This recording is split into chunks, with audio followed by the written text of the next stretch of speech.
Ya,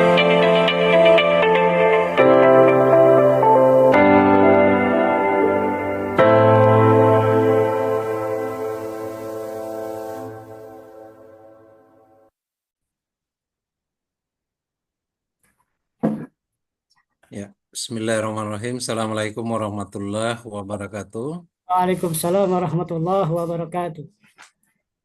Uji komprehensif mahasiswa PPG dalam jabatan batch 2 tahun 2024 dengan teruji Saudara Yusuf Ismail Ya Pak.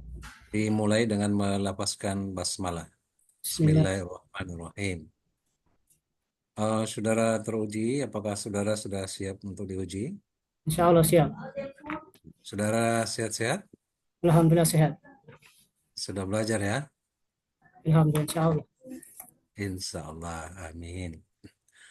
Baik, mengawali ujian ini disilakan pada saudara membuka surat Ali Imran. Silakan dibaca dari ayat 1. Nanti saya bilang berhenti baru berhenti. A'udzu Silakan. billahi minasyaitonir rajim. Bismillahirrahmanirrahim.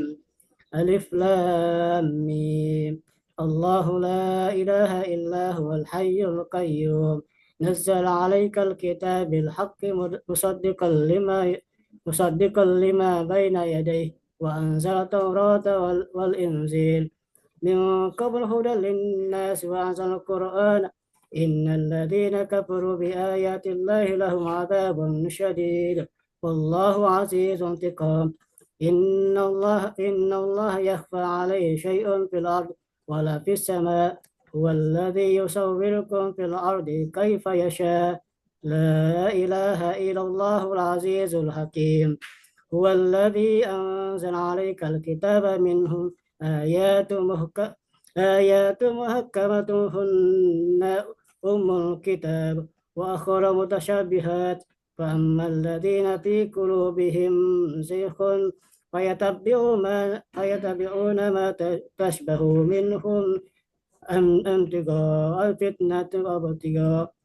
تأويل وما يعلم تأويل إلا الله وراسخون في العلم يقول آمنا به كل من عند ربنا وما يذكر إلا أولو الألباب ربنا لا تزغ قلوبنا بعد إذ هديتنا وهب لنا من لدنك رحمة إنك أنت الوهاب ربنا إنك جامع الناس لا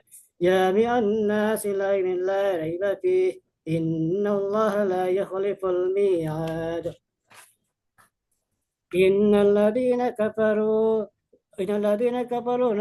أنهم أموالهم ولا أولادهم من الله شيئا فأولئك هم الوقود النار كدأب آل فرعون والذين من قبلهم كذبوا بآياتنا فأخذهم الله بذنوبهم والله شديد العقاب قل الذين كفروا ستغلبون وتحشرون إلا جهنم وبئس المهاد قد كان لكم آية في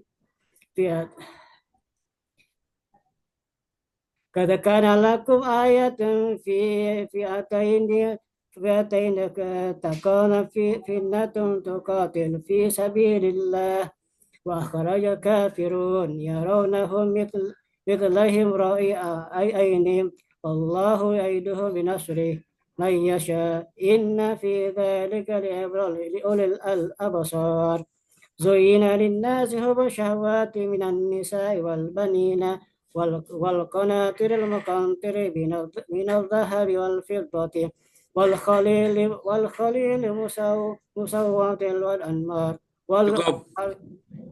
Sadaqallahul azim. Baik, saudara teruji.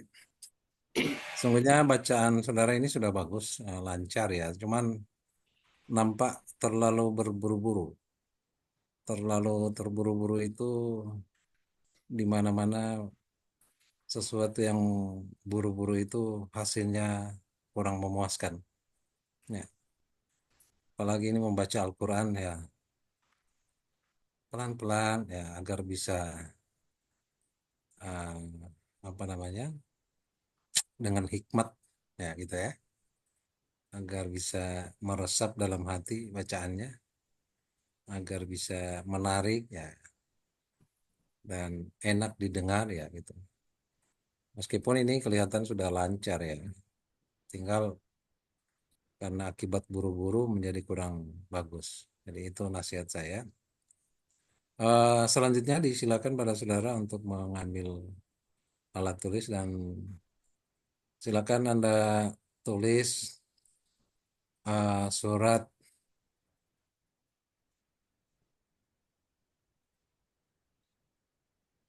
surat apa ya?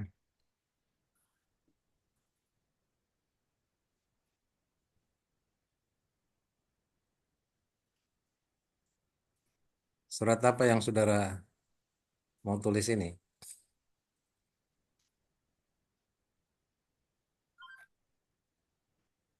Al-Fatihah boleh Pak?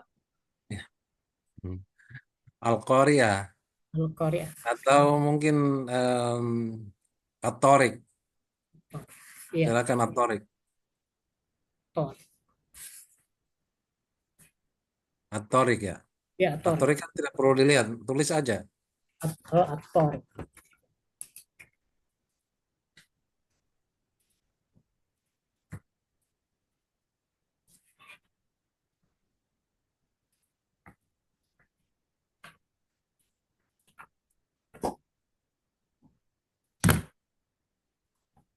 Ini Pak.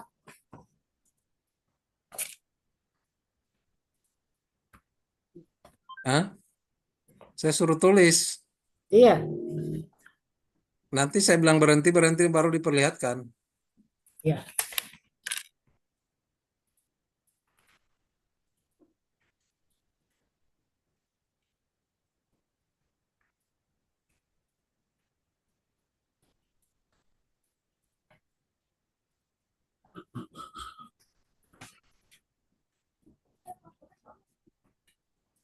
Jangan suka terburu-buru.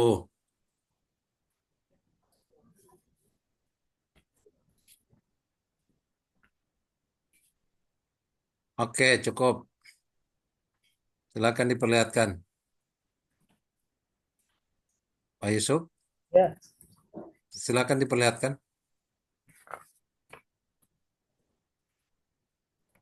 Coba diangkat lagi, Bu.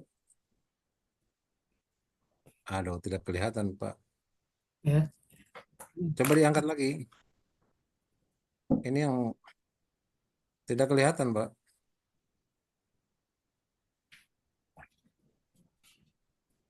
As-Saba'i wa Tariq.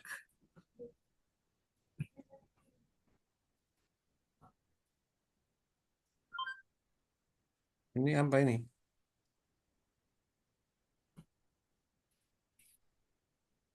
Apa yang Bapak tulisin? At-Tariq. Hmm? At-Thariq itu ayat pertama apa? Was-Saba'i wa Tariq. Oh, sama. Ya, Cuma satu kata kalimat itu. ya. Ya, cukup. Gimana belum waktunya diperlihatkan, sudah diperlihatkan. Oke, baik. Jadi sekali lagi saudara teruji, ini saya tahu bahwa saudara sudah mahir dalam membaca maupun menulis. Hanya saja keburu-buruan itu menjadi tidak bagus. Belum diminta tampil, ya Anda sudah perlihatkan. Akhirnya ya kemampuan Anda menulis menjadi sama dengan membaca tadi. Lancar tapi kurang tuh tumak ninanya. Gitu. Oke, selanjutnya saudara teruji. Ya, Pak. Saudara kan merancang modul ajar ya. Sebelum ke sini kan modul ajar itu Anda sudah rancang, Anda sudah persiapkan ya gitu ya. Gitu ya. Ya, Lalu ketika Anda merancang modul itu kan pastilah ada teori yang mendasarinya, teori belajar yang mendasarinya atau melandasinya gitu. Bolehkah saudara menjelaskan teori apa saja yang melandasi dalam penyusunan modul ajar yang saudara susun ini?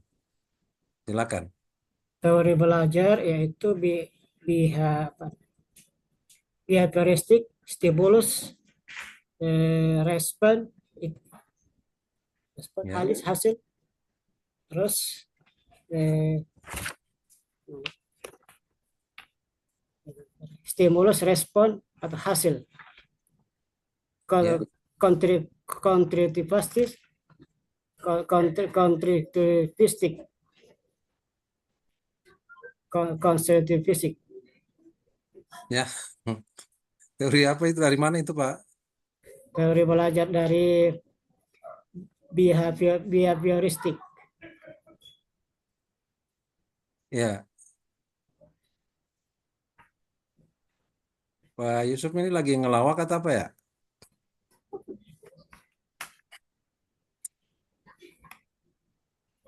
Jadi ada macam-macam teori belajar. Antara lain, oke, behavioristik atau behaviorisme. Ada teori belajar apa tadi? Konstruktivisme atau konstruktivistik. Baru penyebutannya aja udah salah, gimana mau tahu maknanya kan? Udah saya nggak mau lanjutkan itu. Bisa dilanjutkan atau tidak itu soal teori belajar? Lanjut, Pak. Oke, kalau lanjut, oke.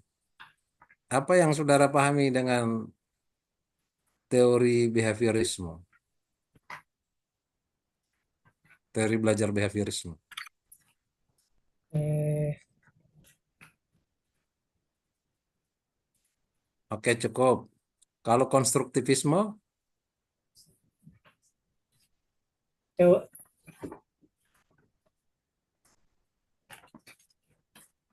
oke, cukup. Masih ada yang lain? kognitif, eh, Ya. kognitif menurunkan hubungan antara pengetahuan yang baru dan Apa itu? Apa? Teori belajar apa? kognitif, Ya, kognitif, kognitivisme. Bagaimana teori belajar kognitivisme? pengetahuan awal. Pengetahuan awal. Maksudnya bagaimana itu? Jangan-jangan pengaruh susun modul batas awal pengetahuan peserta didik ini. Ya, itu kognitivisme. Oke, cukup. Saya nggak mau lanjut soal itu, meskipun Anda masih mau di situ. eh yang berikut saya akan mencoba mendalami bagaimana saudara mengembangkan hal-hal yang berkaitan dengan penyusunan perangkat pembelajaran. Ya, tugas guru dalam menyusun perangkat itu, ya, di kurikulum Merdeka disebut dengan modul ajar ya, dulu disebut dengan RPP. Nah, dalam penyusunan modul ajar, mau RPP atau modul ajar namanya, hal-hal pokok apa? Ya, meskipun berubah namanya, mau modul ajar, mau RPP, mau apapun desain pembelajaran atau apapun namanya, hal yang pokok yang ada di situ itu apa aja, Pak Yusuf?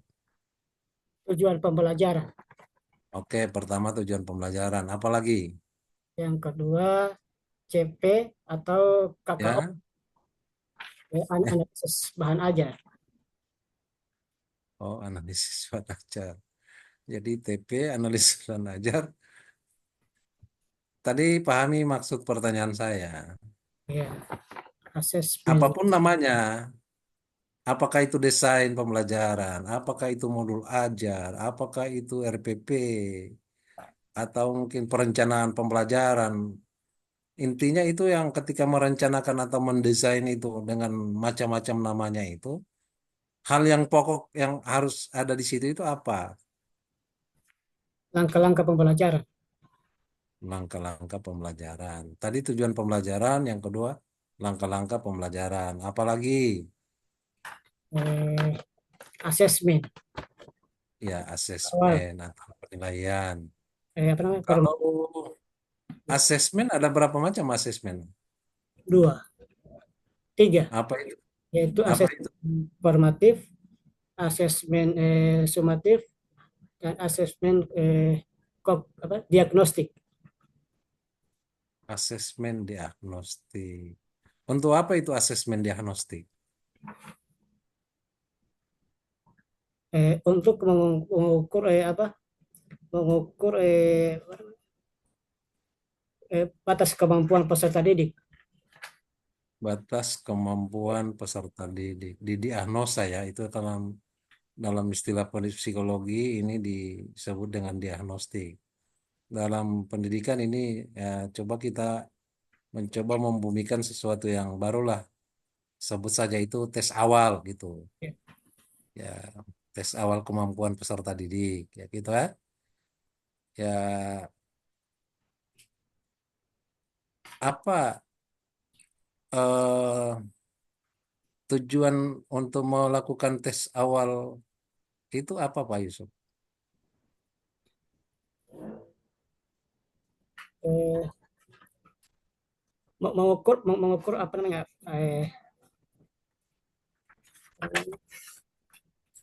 Mengukur peserta didik. Mengukur peserta didik. Ya, De, lebar, tinggi atau berat atau ya atas karena yang diukur kan peserta didik ya. ya Apanya peserta didik yang diukur Pak Saudara? keterampilan peserta didik. Oh, keterampilan. Ya, Bagaimana? Pakai senti, pakai kilogram atau eh, sentimeter atau apa untuk mengukurnya? Sama dengan mengukur 10 kilo beras ya. Peserta didik itu beratnya berapa? Nah, gitu. memberikan pertanyaan pemantif, artinya pemantif Ya, ya udah. Jadi tiga hal yang terkait dengan setidaknya tiga hal itu ya. Ada tujuan, ada langkah pembelajaran, dan ada asesmen. Ya, hal lain itu tinggal rambu-rambu, ya gitu ya. Ya. Kemudian selanjutnya,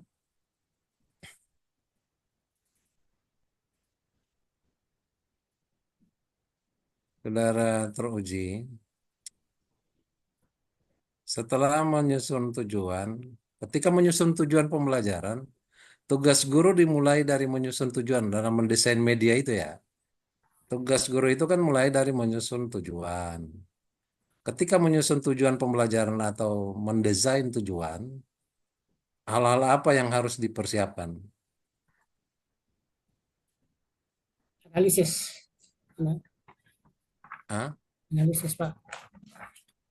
Hal-hal yang dipersiapkan analisis apa? Analisis CP. Oh, menganalisis CP Ya, dulu. Oh, itu menganalisis CP. CP diperoleh dari mana, Pak? eh,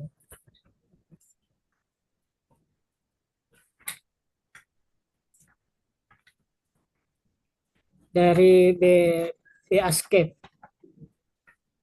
Apa itu Basecamp?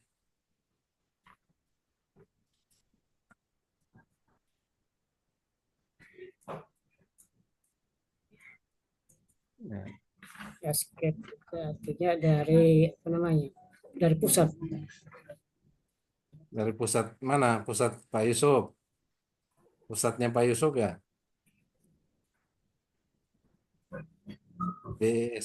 BSKAP itu dari Pusat Pak yang membuat kurikulum.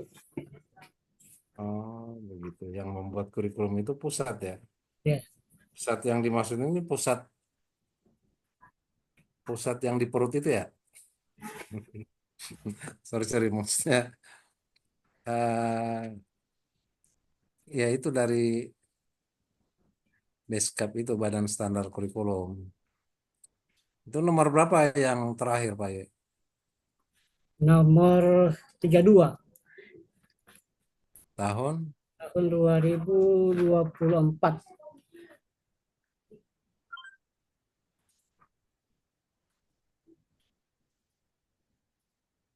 Nah dari situ ya Ya,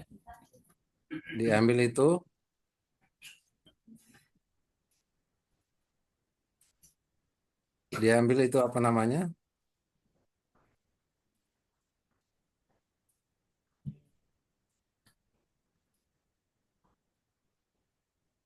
Capaian pembelajaran atau kita sering sebut dengan CP.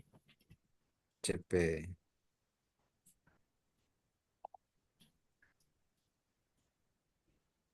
Kepanjangan dari apa itu BSKAP itu Pak? Badan Kurikulum eh, Hmm? apa? BSKAP, Badan Standar Badan Standar Kurikulum. BS Kurikulum, Badan Standar Kurikulum. Badan Standar Kurikulum dan Asesmen Pendidikan, BSKAP. Ya, yang terakhir nomor 32 tahun 2024. Di situ dicantumkan atau diperoleh apa di situ? CP ya, capaian pembelajaran. Pernah melihat itu Beskap Ya, pernah. dalam rangka apa melihat Beskap itu?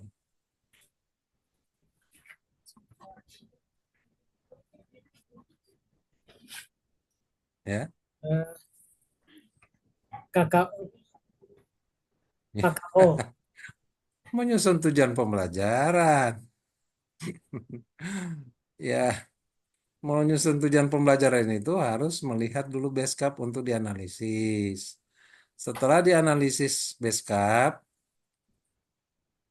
dilihat, diklasifikasi, dianalisis mana yang elemen elemen-elemen PA itu kan ada mana yang fikih, mana Quran hadis, mana akidah, mana akhlak, mana sejarah, kan gitu ya. Setelah itu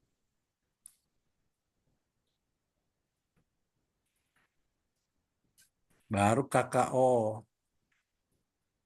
kata kerja operasional. Kalau kata kerja operasional itu apa itu? Ada teori yang melandasi kata kerja operasional itu. Selalu mengacu pada teori apa itu?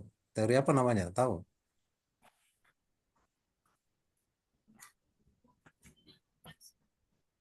Taksi apa ini? Apa namanya itu? Ya, sudah kalau nggak usah nanti salah-salah nyebutin lagi. Taksonomi belum, ya gitu. Oleh Benyamin S. Bloom. Ya, ada domain tiga ranah. Ini orang pendidikan dasar ini ya. Ranah kognitif, efektif, sering disebutkan domain kognitif. Kalau kognitif itu menurut Benjamin S. Bloom ada berapa level kognitifnya?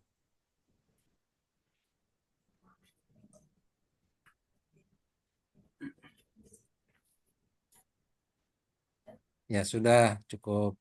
Kemudian saya pindah ke hal lain. Saya ada waktunya. Eh,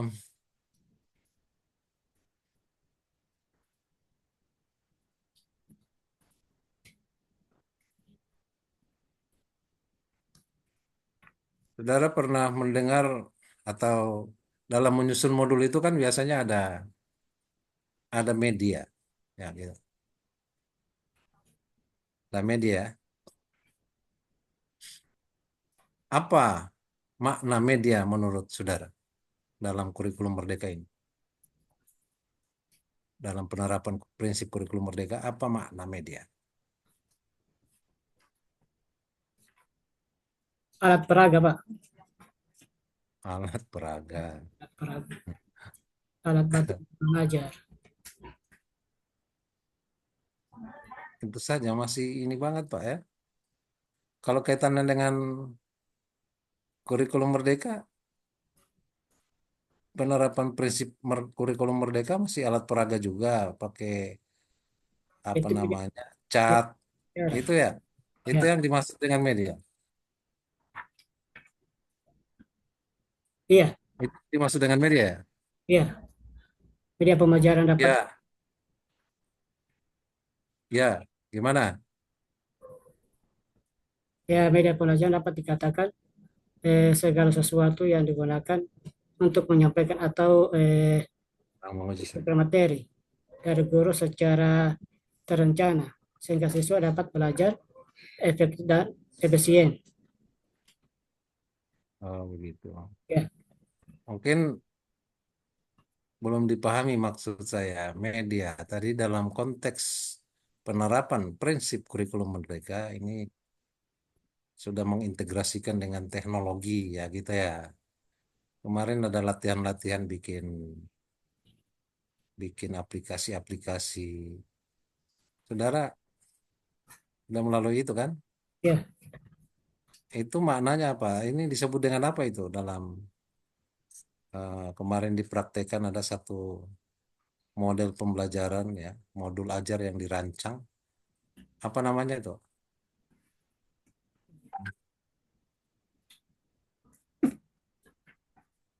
Tidak ingat nama yang diterapkan kemarin, model pembelajaran apa? Memenuhi kebutuhan peserta didik. Ya, bukan. Kemarin mempraktekkan ini kan ada PJBL, ada DBL, ada PBL, apalagi? Tipe. Ya, TIPEK, TPACK. Itu yang saya maksud media tadi, integrasi media dalam konten pembelajaran, menggunakan teknologi, gitu kan. Ya, kan, Pak? Lihat kemarin kan Anda punya pekerjaan, ada link-linknya kan gitu, sudah. Meskipun link itu sendiri ya, ini sudah teknologi, apakah relevan atau tidak ya itu nanti soal berikut. Tapi Anda paham, itulah mengintegrasi teknologi dalam pembelajaran. Ini kan ciri khas daripada pembelajaran abad 21 itu ya teknologinya kan gitu. Masih ingat teori belajar yang terkait dengan teknologi apa?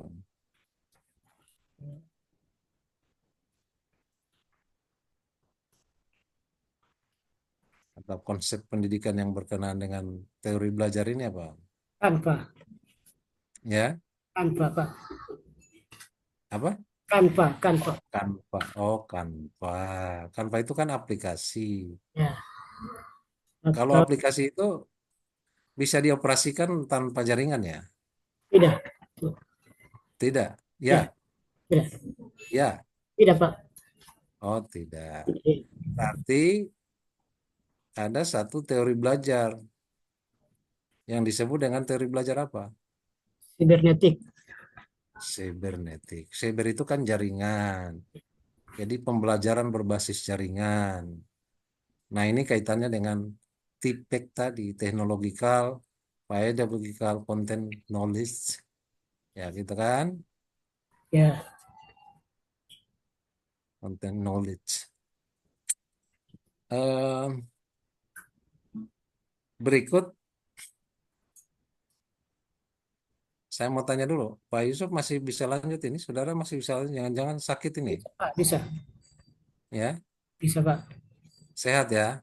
Alhamdulillah sehat. Alhamdulillah. Oke, berikutnya saya ingin tahu apa yang Anda pahami tentang instrumen asesmen yang dikembangkan dengan 4C, itu. Tahu 4C itu apa?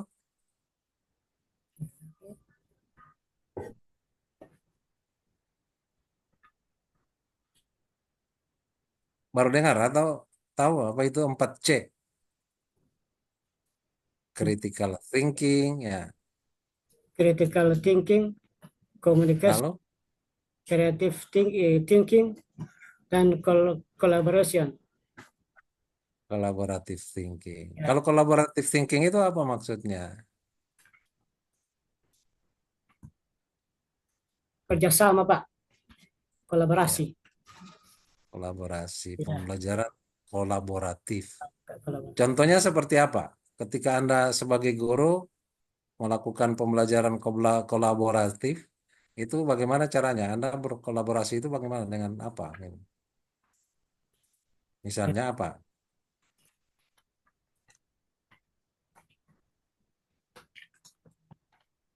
diskusi, secara diskusi. Diskusi dengan siapa?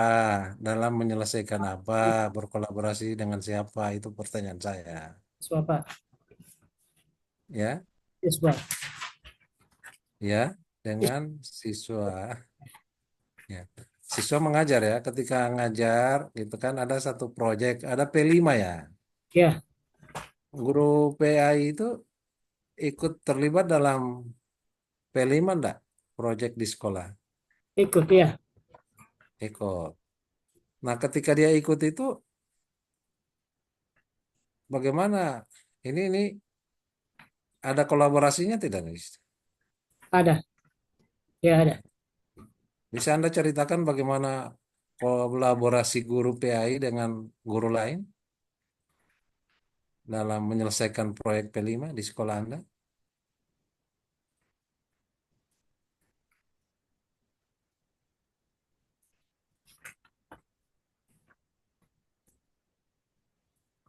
Guru sebagai apa namanya fasilitator.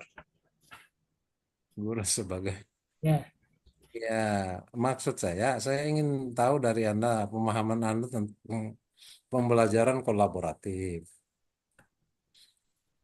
Ya, kolaboratif itu bisa antar guru melakukan kolaborasi dalam menyelesaikan proyek tertentu, bisa juga guru berkolaborasi dengan siswa dalam menyelesaikan proyek tertentu. Nah, jadi dua-duanya bisa kan gitu. Tapi dalam penerapan P5, guru PI itu kan biasanya berkolaborasi dengan guru lain. Nah, kalau dalam pembelajaran PAI itu Anda berkolaborasi dengan siapa saja? siswa. Eh, dengan siswa saja, dengan orang tua murid tidak perlu. Perlu Pak, siswa, guru, dan orang tua murid. Misalnya akikah, nah gitu. Akikah itu bagaimana Anda berkolaborasi dengan siswa dengan orang tua? Akikah ini kan misalnya kan motong Ya, korban atau akikah kan gitu. Kemarin ada yang materi seperti itu.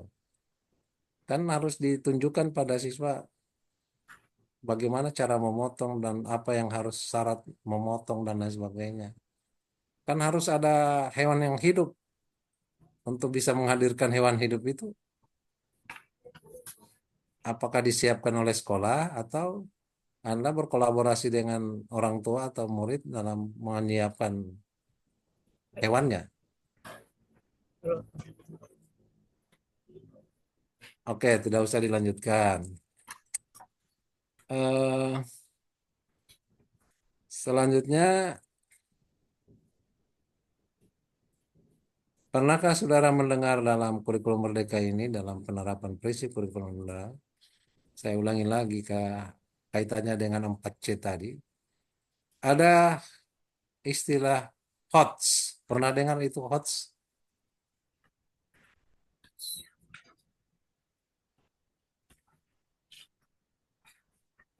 Ya, pernah dengar HOTS? ya, berpikir, OTS, ya, berpikir, apa itu? berpikir kritis. Nah, HOTS itu sendiri apa? Berpikir kritis Pak. Oh, berpikir kritis. Ya, Bahasa Inggrisnya tidak bisa disebutkan ya. Kepanjangan dari apa itu HOTS? critical thinking, Ya. critical thinking. HOTS, HOTS, High Order Thinking Skill. Hmm. Udah pusing-pusing dengan bahasa Inggris Pak Yusuf. Ya, berpikir tingkat tinggi gitu kan. Nah, bagaimana menyusun instrumen yang merangsang ataupun membuat peserta didik itu dapat berpikir tingkat tinggi, itu sih intinya, ya kan? Merancang sebuah instrumen penilaian yang berbasis HOTS, berbasis high order thinking skill itu, keterampilan berpikir tingkat tinggi. Ya tentu ini menggunakan level-level tingkat tinggi, baik itu level kognitif tingkat tinggi atau ya tadi yang Anda sudah sebut-sebut tadi 4C, creative thinking, reflective thinking, ya sudah pada taraf penerapan gitu. Ya. Oke, selanjutnya saya persilakan saudara untuk mencuplik ya proses pembelajaran. Ini yang mau diajar materinya apa? Ikhlas, ikhlas Pak. Ikhlas. Ya, Hadir dulu di situ ikhlas ya? ya ikhlas. Ikhlas. Ya, Ikhlas karena apa? karena Allah. Karena mau lulus. Ya, ingin lulus Pak. Ya.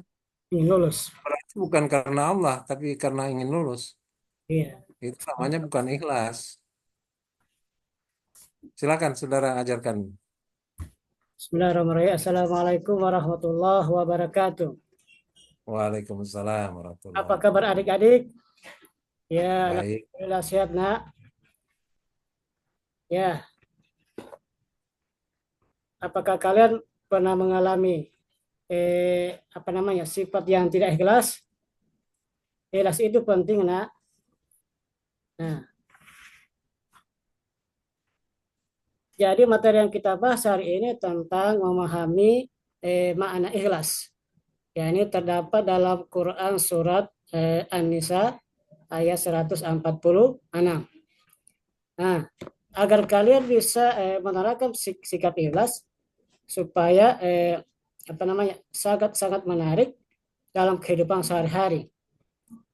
Ini tercegah dari perbuatan yang eh, tidak sesungguhnya bekerja. Nah, adapun tujuan pembelajaran yakni peserta didik menganalisis sikap dari ikhlas dan mampu mengevaluasi pelaku sifat ikhlas. Nah, peserta didik mampu merancang situasi yang bersifat ikhlas dalam situasi sehari-hari. Nah, apakah kalian tahu sifat ikhlas? Baiklah,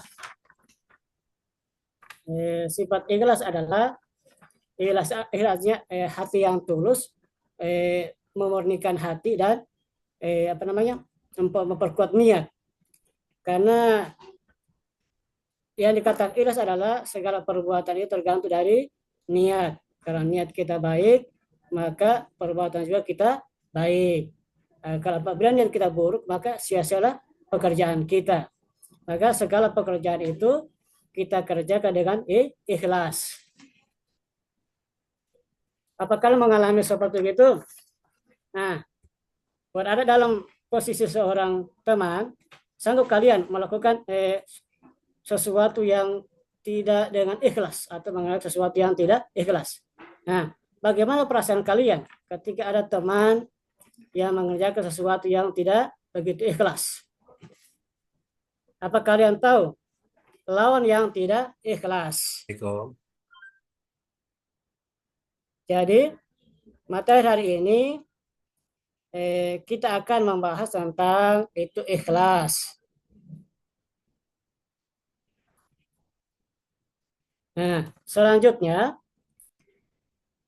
kalian akan baiklah, sebelum kalian membahas materi, hari ini kalian akan apa namanya? Saya akan bagikan kelompok. Itu 3 kelompok ya. Setelah itu kalian simpulkan materi yang kalian diskusikan. Setelah kalian simpulkan, guru akan menyimpulkan apa yang kalian bahas tentang ikhlas itu.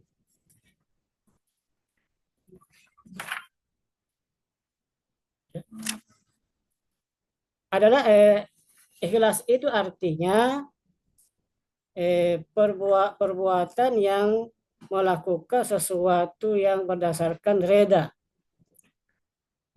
tidak mengharapkan segala sesuatu karena ikhlas, membantu seseorang karena ikhlas, karena kita mengambil dasar segala perbuatan itu karena niat yang baik.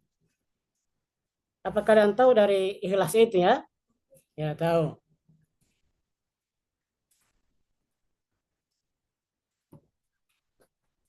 Baiklah, dengan sekalian kelompok, adapun keseluruhan yang kalian bisa sampaikan adalah sikap dari apa? Sikap dari ikhlas adalah sifat ikhlasnya sifat yang baik. Artinya tidak mengharapkan segala balasan, kata ikhlas. Ikhlas apa yang kita miliki. Dan bagaimana kalian mampu membuat dalam situasi itu dalam keadaan apa namanya? Ikhlas.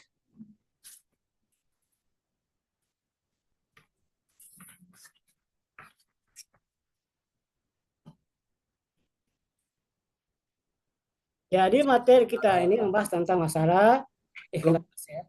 cukup. Ya, Ya, tadi dari penampilan yang saudara tampilkan, sebenarnya banyak hal yang ingin dikonfirmasi. Saudara tadi stopwatchnya hidup ya? Ini sudah berapa menit? Tolong dicek. 43, 27. Ah, Berarti masih lagi. Oke, saya tambah lagi. Terkait dengan ini ya, kegiatan asesmen ya. Tadi saudara menyebutkan ada macam-macam asesmen. Apa yang saudara pahami dengan asesmen awal? Asesmen awal artinya asesmen itu mereka suatu apa asesmen lisan dan asesmen tulisan atau pertanyaan pemantik. Pertanyaan pemantik itu asesmen juga. Ya, Berarti sama nah, menurut Anda sama itu asesmen dengan pertanyaan pemantik. sama Pak. Oh, begitu. Ya, nanti pemahamannya nanti diluruskan ya. Ya, kalau sekaligus pemantik itu, pertanyaan pemantik itu sekaligus sebagai asesmen awal mungkin ya, tapi asesmen awal itu adalah pertanyaan pemantik, tentu ini keliru. Ya, perlu diluruskan pemahaman itu. Beda lah. Asesmen awal itu bisa dengan cara pertanyaan pemantik, tapi itu harus terukur juga. Ada instrumennya gitu. Kalau yang dimaksud dengan tes akhir, Anda melakukan dengan materi tadi, bagaimana Anda lakukan? Sumatif. Tadi kan melakukan asesmen awal. Anda sudah bilang bahwa asesmen awal itu untuk mengukur kemampuan awal. Atau istilahnya itu entering behavior. Entering behaviornya ini batas awal kemampuan peserta didik terukur. Nah, untuk memastikan bahwa keterukuran tadi bergeser dari kemampuan awal, ada perubahan ya, itu kan. Tentu ini harus dilakukan asesmen akhir. Menurut saudara dengan cara saudara ngajar tadi itu bisa mengalami perubahan signifikan dari pengetahuan awal peserta didik yang sudah saudara lakukan asesmennya? Anda yakin ada perubahan? Ada. Atau jangan-jangan justru anjlok? Nilainya anjlok karena cara mengajarnya kurang jelas.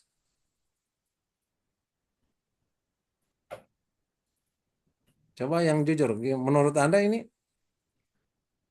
Anda menilai diri sendiri dengan penampilan tadi, apakah itu asesmen awal yang Anda bilang sudah dilakukan itu dengan pertanyaan pemantik, akan terjadi pergeseran yang luar biasa dari yang hasil asesmen awal setelah di asesmen akhir dengan cara Bapak, cara saudara mengajar tadi.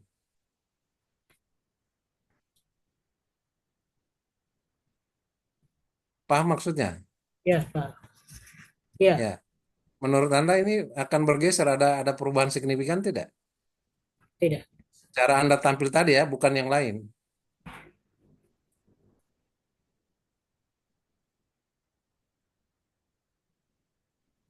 Ada perubahan tidak? Ada. Ya. Yang jujur, yang saya minta yang tampil tadi. Kan ini, misalnya katakanlah berdasarkan hasil asesmen awal. Kemampuan dasar peserta didik, kemampuan awal peserta didik itu misalnya ada 5 orang yang masih kemampuan dasarnya terkait dengan ayat tadi, gitu kan? Ada 10 orang yang kemampuan menengah. Lalu ada 10 orang lagi kemampuan tinggi. Setelah di asesmen akhir, apakah perubahan tadi yang 5 tetap 5, yang 10 tetap 10, dan yang 10 lagi tetap 10? Atau bagaimana menurut Anda? Penampilan tadi ya, yang Anda tampilkan setelah dilakukan asesmen awal, akhir. Yang jujur. Anda menilai diri Anda sendiri tentang keberhasilan proses hasil belajarnya. Menurut Anda ada perubahan signifikan tidak? Ya. Ya, Ya, Pak. Anda tidak jujur kalau begitu. Masa seperti tadi mau berubah? Saya sendiri aja sebagai siswa kok ini maaf, Belum. bingung. Ya, belum, Pak. Karena belum optimal. Iya, iya. Masih banyak yang harus dibenahi. Itu lebih gentle daripada Anda mengatakan bahwa ada perubahan. Kan? Dengan begitu kita sama-sama membenahi apa yang kurang itu. Mudah-mudahan akan ada terjadi progres ini. Ya, ya kemarin sudah melalui modul, sudah memperticingkan. Nah, ini tentu harapannya ada perubahan lagi di Ukom, ya masih seperti itu, ya nampak masih teacher center banget. Langkah-langkah pembelajarnya di kegiatan tidak menunjukkan PBL, tiba-tiba sudah mau asesmen, PJBL. Proyeknya, produk proyek itu seperti apa yang mau dirancang? Tidak terlihat.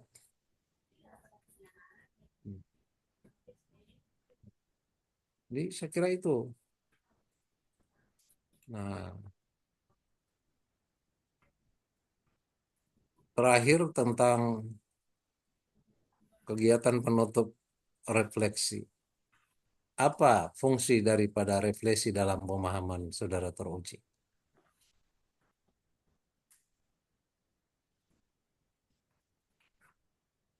Refleksi di akhir pembelajaran itu apa? Apa maknanya menurut Anda?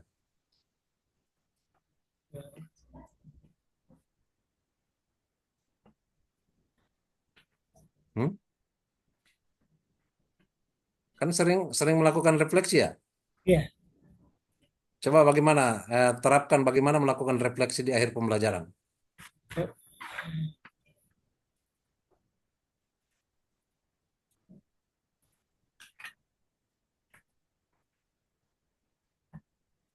bagaimana? Katakanlah saya guru, saya peserta didik. Silakan Pak Yusuf melakukan refleksi di kegiatan penutup. Kan Anda bilang tadi sudah biasa. Coba mana yang biasa itu? Tunjukkan. Apakah apakah kalian senang setelah mempelajari materi ini? Ya, Itu saja. ya Pak. Oh, sebatas itu ya pemahaman Anda terhadap refleksi ya. Oke, saya kira cukup karena sudah waktu. Eh, saya menyarankan banyak hal. Yang pertama dari segi mengajinya jangan buru-buru. Yang kedua penguasaan teorinya dan penerapannya ini masih banyak hal yang perlu dibenahi dan insya Allah ini eh, akan terbenahi dalam proses ke depan. Yang penting Anda mau aja dan Anda paham itu. Dan bagaimana menerapkannya ini tentu butuh apa namanya kesiapan belajar yang cukup untuk bisa melatih itu semua. Ya. Demikian terima kasih atas kehadirannya dan kita tutup ujian ini dengan sama-sama melapaskan hamdalah. Alhamdulillah. Alhamdulillahirrabbilalamin. Wassalamualaikum warahmatullahi wabarakatuh. Waalaikumsalam warahmatullahi wabarakatuh.